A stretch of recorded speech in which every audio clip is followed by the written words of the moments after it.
This is the Ridge Runners here, here with my buddy Dave and his daughter, and we're off in the woods here to, I don't know, just for a quick trip. She's got her little backpack, as you can see. We're just going out to a place called Fawn Lake. It's not really a bushcraft trip, but you know, we're carrying most of the gear for it because, well, that's just what we do. When we get to the lake, I guess we're gonna try some remote use of mountain house foods and see if we can cook something up, and see what's what. We might even bump into some subscribers. Who knows?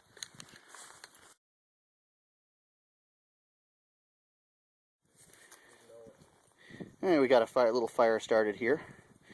This is a camp that I started a long time ago, and it's quite the it hasn't quite gone the way I would like it to, as you can tell by the woodsy, wonderful beer cans and old pillows. But I used a technique to make this fire that I learned from the Bushcraft boys, where you scratch the part of a piece of birch bark and you get a little bit of powder from it, and man, that does start up quick. So nice little shout out to the Bushcraft boys, Muzzy and them. I'd like to say thank you for showing me that wonderful trick. And if you noticed, there's a variety of cutlery we're carrying today. Of course, you remember my Tops Anaconda 9.5.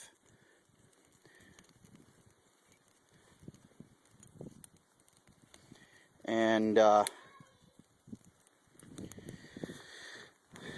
as I was saying, we had a little child that needed some attention, but you know, we have Ron Hood's Tops Anaconda 9.5, designed by Ron Hood, made by Tops, and it's an original first production run. And over here we have the Buck Hoodlum, also looking suspiciously like a Tops knife. Must be because they're colluding to make a better knife that makes me want to buy it. I found them to be equal to every task I've put them in front of, either one of them, and I like them quite a bit. And Dave managed to buy one, so we're going to make us some mountain house meals here. Just a little aside, I uncovered this thing here. When I move this rock, see if we can see him in here. Come on, buddy. Come on out for a second. Put you on TV.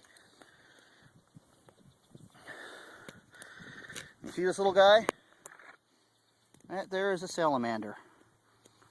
You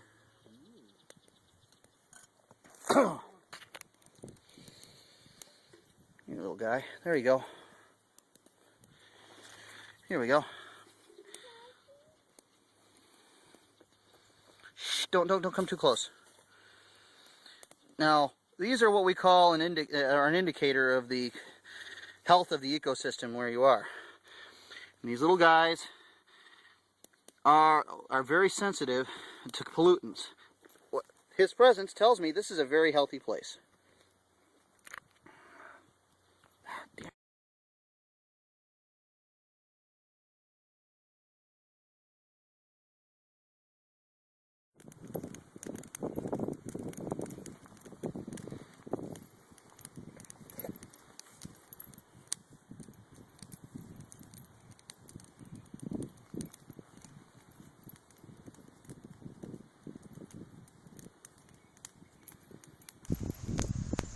Well, here we have it. This is what you've seen in all of those old-fashioned survival magazines, and I believe they've had it in the Boy Scout manual.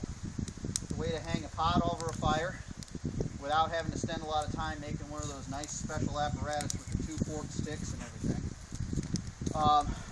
You do want another stick, or the Anaconda or any of the other Tops knives have the capability of being able to lift these pots right off the fire using these notches. Like so. You can move it around, do what you got to do. As you can tell, this is the old coffee can you saw. If you go onto the website, you can see it being seasoned up. It's done a lot of good work for me.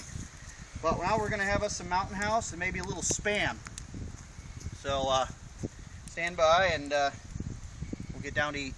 And we're going to do one of the a little technique for being able to hang a pot or a coffee can pot off of a fire. It's kind of a simple one that people have been using for years, and they show it in a lot of the magazines and in the manuals that you get. But what it takes is a piece of wood like this. All right, takes you a big knife, of course, like this, or a hatchet or whatever. And what you want to do is you want to have something with a fork on it, like it under this here. What we're going to do is we're going to take this, do a quick chop job to get it off.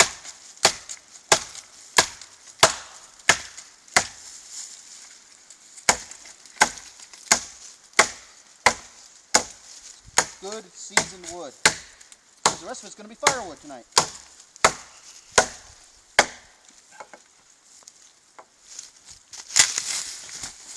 There. Oh yeah, go ahead and cut it there. Oh. Alright, I'm just going to add this water into the mountain house pouch. It takes 2 cups of water, and it sits for 8 to 9 minutes, and then it's ready to eat. And what are we making today? We're making sweet and sour pork and rice. Oh, we're going with the an Asian delicacy here in the woods. Yeah, I'm approximating the 2 cups. Remember to have a little extra so you don't get the chunky dry. That should be about right. And then what it suggests is that you mix it well, which this stick isn't particularly clean, and this may not be the ideal way to do it, but seal the bag back up. It's got a nice little zip tie, or ziplock there. Careful not to burn yourself, because you can. Oop. Yep. Or spill it out the top while you're doing it, if you don't get it sealed right.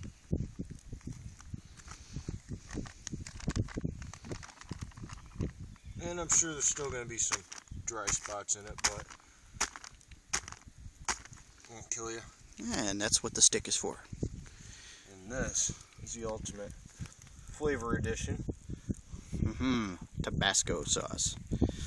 And I really like the green stuff. And later on, we will be hunting and killing the great spamalope. Yes. Well, No name brand spam. yes. What I like about spam is that it provides its own oil for frying. Now let me kill it, because you want to be humane about this. You got to put it out of its misery quickly. What I do is I take it and I insert it in its butt, like that, and that makes sure that that it's dead.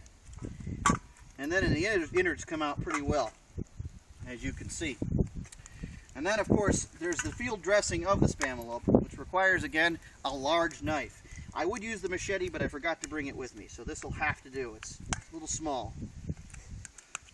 But I cut it up into little segments just like this. Some people cube it, but the spamalope can be prepared in many thousands of different ways.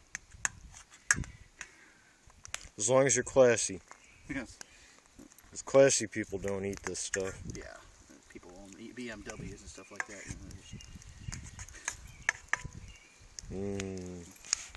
Get a close in, because it's awfully bright spam. Yes, it's shiny spam. Look at that. And now we'll put us on the fire pit here and see how she cooks. It's a she? Yeah, this was a. It is now. This is a cow spamalope, not a. Would you like to try some of that? Yes. Here's a spoon. You can go ahead and give that a try.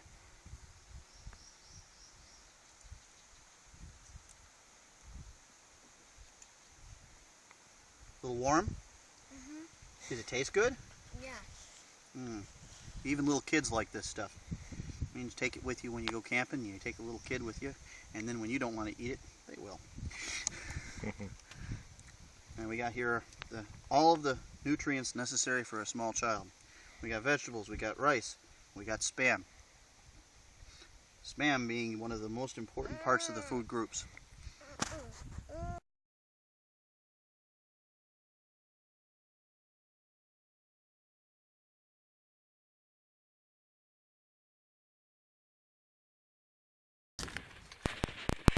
Well, we're done with our day hike today. I wanted to, June, if you'll step up for a second here. I want to thank June. That would be Mr. Seelman's daughter. She helped us out today quite a bit, and she's one of our next generation of outdoors people. Camping and hiking is a tradition that I think we all need to engage in more with our children, because the next generation are the ones that are going to be out there keeping our traditions alive, whether it be hunting or fishing or backpacking or anything else. And especially bushcraft skills are something that kids can learn and they'll never forget. This is Bridge Runner and Dave Seelman and of course June signing off.